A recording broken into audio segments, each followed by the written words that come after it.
Ghost in the Shell. When I first heard this was coming out, I was super excited it was coming out, but a little scared. Just because anytime they adapt like an anime, a cartoon, or a video game to a movie, most of the time it's not very good.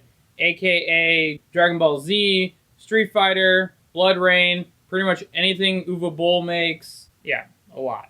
I've been a fan of Ghost in the Shell since I was young, like when I was on Adult Swim. And I love the movies, I love the anime, and I was just really looking forward to watching this. So when I first heard that they were casting Scarlett Johansson as the Major, I was a little bummed out. Not because she's white, but I feel like Scarlett Johansson has been in a little bit too many movies recently, so I was kind of getting worn out of Scarlett Johansson. I also do think Rinko, I'm not going to butcher her last name, but the chick from Pacific Rim could have played a really good Major as well. Not because she's Asian, but she was really badass in that film.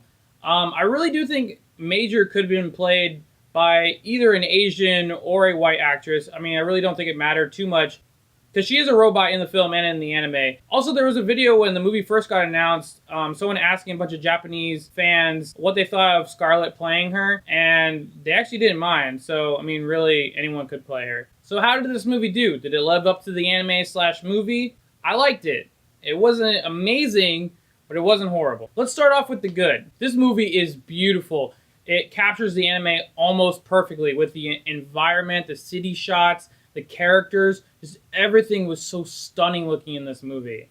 Like all the little details they had in this, like the characters that just roam around in the city to all like the sci-fi elements they had were just so pretty to look at.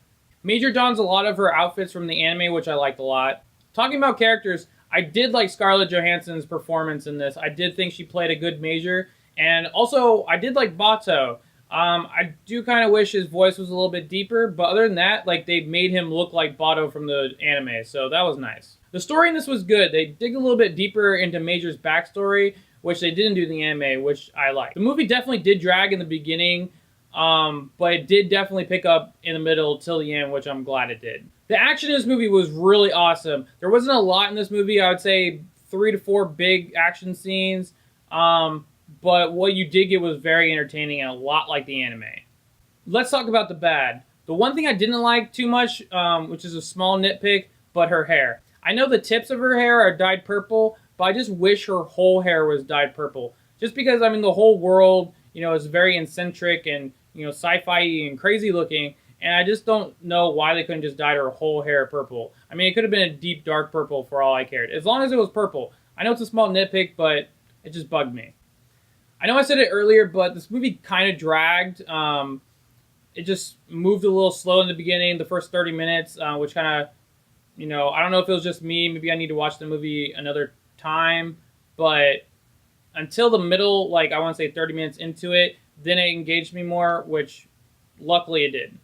So I know they want to reach more viewers, but having the movie PG-13 kind of bummed me out. I know Ghost in the Shell isn't the biggest popular property out there, but I just think having it rated R would have been nice, especially because it would have been a lot more like the show, because the show, you know, I'm so used to seeing all this blood and violence from the show. So it would have been nice having the movie being rated R, but I'll deal with the PG-13 rating. So there was a spider tank in this movie, but it's not Tachikoma, which bummed me out. And if you know those from the anime/TV show, they're super cute, very smart, and they're really funny. Would it fit in this movie? I mean, I think it would if they introduced them early, but it just kind of bummed me out that they weren't in there. The last thing I actually did like about this movie was the antagonist. Kuze was a really interesting character. I didn't know what I was going to think about him going into this, but I really did enjoy his character, and it really wanted me to see more about him. In all, I really dig this film. It wasn't as good as the anime/TV shows, but it definitely was better than most attempts at making an anime to live action. So this is why I give Ghost in the Shell a 7.5 out of 10. If you guys like this review, hit that thumbs up. And if you guys want to see more, hit that subscribe button. And thanks for watching.